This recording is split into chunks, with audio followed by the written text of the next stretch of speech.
जयपुर से बड़ी खबर है। राजस्थान में हजारों डॉक्टर एसओजी के रडार पर हैं। विदेश से डिग्री, फर्जी सर्टिफिकेट से प्रैक्टिस का शक हो रहा है। इसी के चलते ये डॉक्टर हैं हजारों की संख्या में जो कि एसओजी के रडार पर हैं। फर्जीवाड़े में शामिल अफसरों की भी अब जांच होगी। FMGE सर्टिफिकेट के साथ ये 3 डॉक्टर पकड़े गए थे।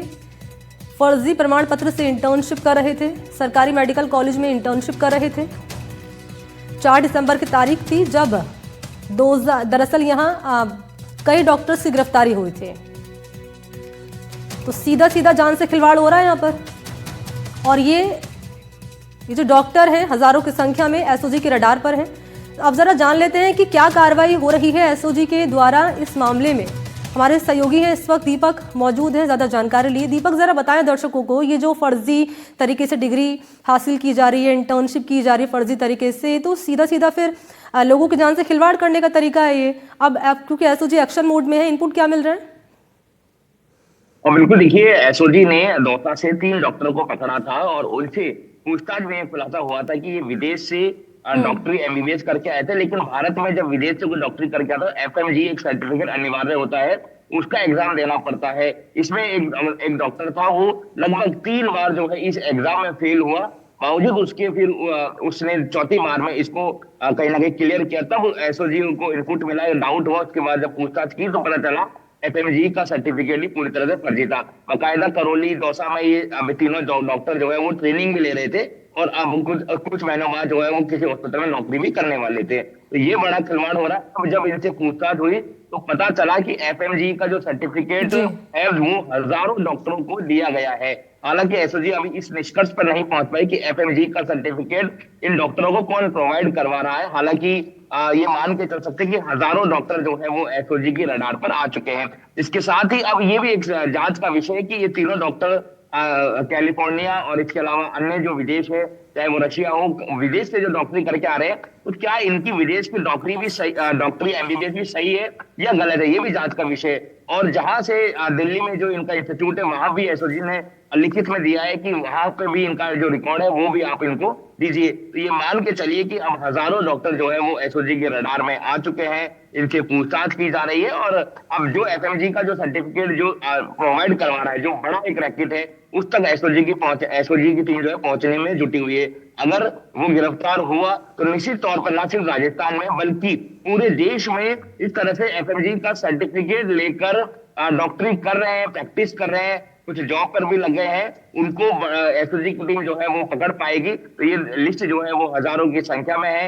Indian medical council of India को भी इसमें एसओजी ने लिखित में दिया है और उनका भी सहयोग जो है वो लिया जा रहा है। तो एसओजी की टीम ने एक बड़े जो फर्जी डॉक्टर बनकर लोगों की सेहत के साथ खिलवाड़ करने वाले गिरोह का खुलासा किया है।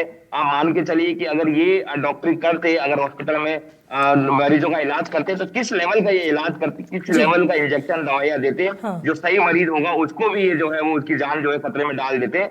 बहरहाल अब ये 3 तो पकड़ में आ चुके हैं, लेकिन हजारों डॉक्टर। अच्छा दीपक, एक सवाल मेरा ये है, उनकी संख्या आप दर्शकों को ये बताएं जरा, जो इस वक्त एनडीटीवी राजस्थान देख रहे हैं, कि एसओजी के किस अधिकारी से आपकी बातचीत हुई है? स्पेशली उन दर्शकों के लिए जानकारी जरूरी है जो इलाज कराने के लिए हॉस्पिटल में जाते हैं और ये जो इंटर्नशिप फर्जी प्रमाण पत्र से कर रहे हैं, डॉक्टर्स सर्टिफिकेट लेकर आते हैं। पता चल पाए कि आखिर कैसे पता लगा जाए कि ये फर्जी प्रमाण पत्र है? कुछ जानकारी इसको लेकर, ताकि ये थोड़ा सा हमें अंदाजा हो जाए, दर्शकों को अंदाजा हो जाए कि ये फर्जी प्रमाण पत्र है, ये डॉक्टर नकली है, भाई इससे इलाज नहीं कराना है। देखिए, बहुत टेक्निकल आपका सवाल है, लेकिन देखिए अगर मरीज जाएगा तो सबसे पहले तो वो खुद एक बार अपनी जिम्मेदारी देखे कि एक तो वो डॉक्टर से बातचीत कर रहा है, तो बातचीत करने से ही पता चल जाता है कि ये डॉक्टर अनुभवी है या नहीं है, या फिर कोई युवा ही है। दूसरी बात, जो वो जब दवाइयां लिखता है तो उस दवाइयों को भी आप उसका नाम, उदाहरण के तौर पर आप मॉन्टर एलसी, एक मैं नाम बोलता हूँ, तो आप उसको नेट पे डालेंगे तो वो एलर्जी की एक दवाई जो है वो मानी जाती है, खांसी और एलर्जी की। तो वो डॉक्टर जो दवाई लिख रहा है उसको आप अपने स्तर पर भी एक बार चेक कर लीजिए कि वो दवाई क्या लिख रहा है, मुझे क्या समस्या है, और वो डॉक्टर जो है वो दवाई क्या लिख रहा है। ये तो सभी जो पेशेंट है उनको देखना चाहिए, क्योंकि पूरी तरह से ब्लाइंडली किसी पर ट्रस्ट जो है वो नहीं करना चाहिए। जब मेडिकल स्टोर से दवाई लेते हैं तो उसके पीछे डेट भी जो है वो चेक करना चाहिए, कहीं डेट उसकी एक्सपायरी नहीं, क्योंकि मेडिकल स्टोर वाला गलती से दे सकता है, लेकिन आप तो जिम्मेदार बने। उसी प्रकार से आप अगर हॉस्पिटल जाते हैं तो विशेष तौर पर इस तरह से कोई युवा अगर आपको डॉक्टर अगर दिखता है, हालांकि सब डॉक्टर मेहनत करके जो है वो डॉक्टरी करते हैं, लेकिन कुछ इस तरह के जो बदमाश टाइप के जो डॉक्टर हैं, जो कि असमझ तत्व इनको कहेंगे, वो अब इस डॉक्टरी के जो पेशे में जो है वो आ चुके हैं। डॉक्टर को जो है वो धरती का भगवान जो है वो कहा जाता है। दीपक, तो आप उस बहुत इमेज महत्वपूर्ण जानकारी दे रहे हैं इस मामले को लेकर। बहुत बहुत शुक्रिया आपका तमाम डिटेल साझा करने के लिए। धन्यवाद आपका दीपक। और आगे बड़ी खबर आपको देते चलें, भीलवाड़ा से है। यहाँ डॉक्टर की बनाई फर्जी सील की हेराफेरी। फर्जी सील से सरकारी राजस्व को चपत लगाई जा रही है। राजस्व विभाग को लाखों की चपत लगाई गई है। मेडिकल स्टोर मैनेजर समेत 5 पर FIR हुई है। फार्मा स्टोर से डॉक्टर की फर्जी रबर सील जिसे जब्त कर लिया गया। और जब्त कर दरअसल आपको जानकारी दी कि कैसे यहां पर फर्जी सील से डॉक्टर की सरकारी राजस्व को चपत लगाई जा रही है, लाखों का चूना लगाया जा रहा है। और अब इस मामले में मेडिकल स्टोर समेत मैनेजर समेत 5 पर FIR हुई है। रबर सील जो फर्जी है उसे जब्त कर लिया गया है और जांच में जुटी हुई है पुलिस की टीम। देवली अस्पताल परिसर के फार्मा स्टोर का ही पूरा मामला बताया जा रहा है।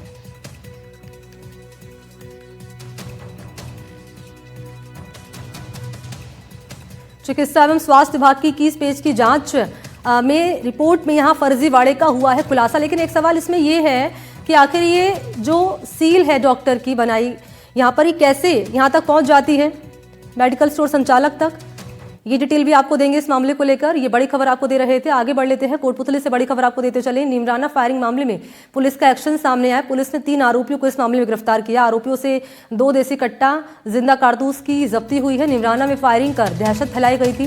1 जनवरी की तारीख थी जब बदमाशों ने की थी यहां पर फायरिंग।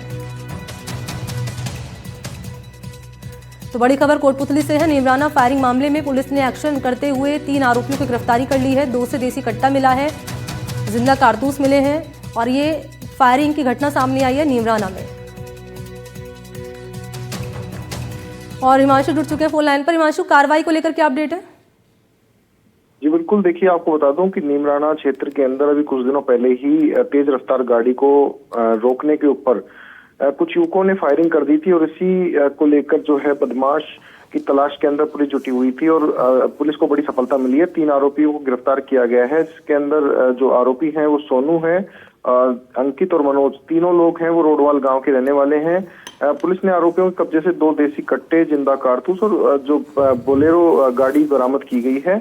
बता दूं कि जिस प्रकार से यहाँ जो ग्रामीण हैं उन्होंने इनको तेज रफ्तार में गाड़ी चलाने के लिए मना किया था और उसको लेकर ही जो ग्रामीणों को धमकाने के लिए कुछ लोग वहां दोबारा पहुंचे थे और वहां पर हवाई फायरिंग भी की गई थी। इसके बाद से ही पुलिस लगातार इनकी तलाश कर रही थी। जी ठीक है हिमांशु सेन, आपका शुक्रिया तमाम डिटेल्स के लिए। और अब चले बात कर लेते हैं धौलपुर की। यहाँ एक विवाहिता की संदिग्ध हालत में मौत हो गई। लेकिन ऐसा क्या हुआ कि ससुराल वालों ने मायके वालों को बताया तक नहीं और जल्दबाजी में उसका अंतिम संस्कार कर दिया। किसी तरह पीहर वालों को पता चला और फिर वो मौके पर यहाँ पुलिस भी पहुंची। पुलिस के पहुंचने से पहले ही ससुराल पक्ष के सभी लोग फरार हो गए हैं। लेकिन पुलिस ने जांच को आगे बढ़ाया और जलती हुई चिता से सबूत इकट्ठा किए हैं। धौलपुर के इंछापुरा से ये रिपोर्ट आपके सामने।